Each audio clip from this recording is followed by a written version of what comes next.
I haven't seen you because last time I saw you, we were Zooming on our show. That's right. Yeah, that's right. And you were about to film Halston in New York City. Oh, yeah. And everything got shut down. How is it to be back with the audience and such? It's the greatest thing. Doesn't it feel great? I mean, it's a totally night and day. The Roots, the band. The Roots, everyone's here. It's night and day. But Fantastic. I want to say congrats because you ended up resuming filming. Can I say congrats to Questlove for his documentary? Oh, yeah. Beautiful. I mean, of course, congratulations to Questlove, but congratulations to you. You won an Emmy for Halston. That's what we talked about. Come on, Everett.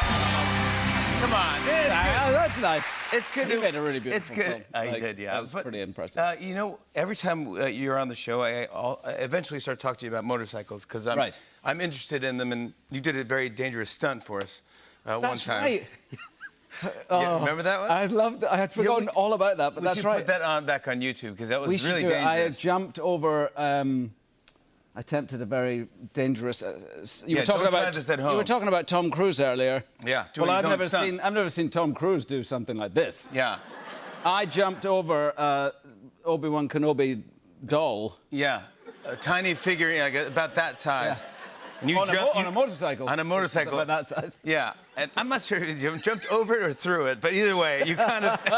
the wheel had maybe this much clearance. Yeah. It was amazing. And I got all those different angles and stuff. You did, exactly. Yeah, my little daughter. You put a lot of work into that. Anouk did it with me, my little kid, and we had like different... We had an iPad and 2 phones, and we had it in slow motion. I loved it. It was great. We'll tweet about it really because it was actually worth it. It was so good. But I never had to ask you, what got you into motorcycles? Was it like do you remember your first motorcycle? I remember the first time I rode one, but I think I was already.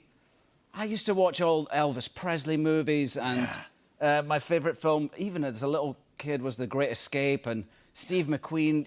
I had one of those wind-up Evel Knievel toys. Do you remember that? Sure, and you pull the rip thing and you go.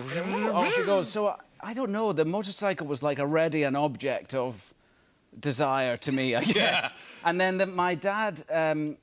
Was the chairman of this charity organisation called the Round Table in Crieff, where I come from. And he did this thing where local kids would write to him, and he'd like, you know, somebody wanted to ride a motorbike, and he would make that happen. So we went down, I went with him. That's nice. And then this little kid got to ride around, and I was just a little kid too, on this little motorbike, like a little 50cc twist and go bike. And after he'd finished and went home, my dad said, "Do you want to go?" And my life changed on that moment because I never got over it. I'm still the same now. Like I get on my bike, I'm like, are they letting me do that? Like, am I allowed to do? Really? It feels it's so much fun. It should be illegal, really, riding a motorbike. You know? Yeah. You do. I mean, I could never be that guy, but I'm more of a person that sits in the truck and watches. In your electric truck. In the front. Yeah, I can. But me and my if I park it, I can sit in the front and watch you ride because it's just rad. It's cool. Me and Charlie my mate and I did a trip from the bottom of South America to LA on electric motorbikes. Oh, yeah? Yeah, a long way up. I think we talked about it, in fact. We did. How was it? Did you feel... It was good. It was... The bikes are beautiful. Plugging them in Patagonia is an issue, because there's nowhere to plug them in, but... If I'm next to you in the truck... Yeah, I could... You could plug in, I could plug in your front. Dude, come on, Matt. Come on, let's do another one. I'm there for you.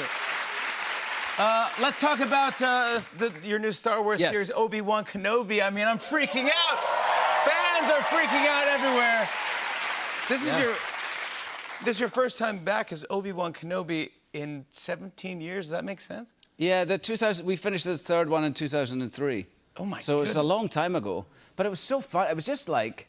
the first thing I had to do was go and do I had to read with other actors for 2 roles, and there was like 6 actors. So we borrowed the Mandalorian set, and we went in on a Sunday when they had a day off, and they had a bit of their set, and their crew were there. And I went down, and I went to this dressing room, and there was a sort of Obi-Wan-esque costume, you know. Yeah. They'd sort of cobbled it together. Yeah. And I put it on, and that was kind of breathtaking after 17 years looking in the mirror. But then I went on, and I started reading with these other actors, and I totally didn't have his voice at all. It was really... But I was just doing this sort of vague English accent, and it didn't sound at all like Obi-Wan Kenobi. So all the crew were like, yeah, who the heck is this guy? They were quite excited. When I walked on, I could feel that they were quite excited, but then they were immediately disappointed.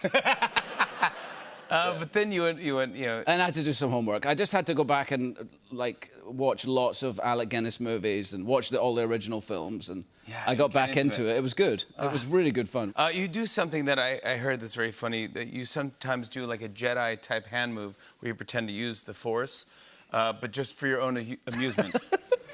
Do you know what I'm talking about? Like a automatic door. I can't help myself. Dude, I would freak out if I... So you go to the grocery store? In the airport or something. You know, there's always, like, in the airport, there's always automatic doors. I always do it for myself, but I also hope somebody sees me do it, you know? Next time you see Ewan McGregor, see if you can see him do it. There's lots more to talk about. I want to show a clip from Obi-Wan Kenobi. More with Ewan McGregor when we come back. Stick around, everybody.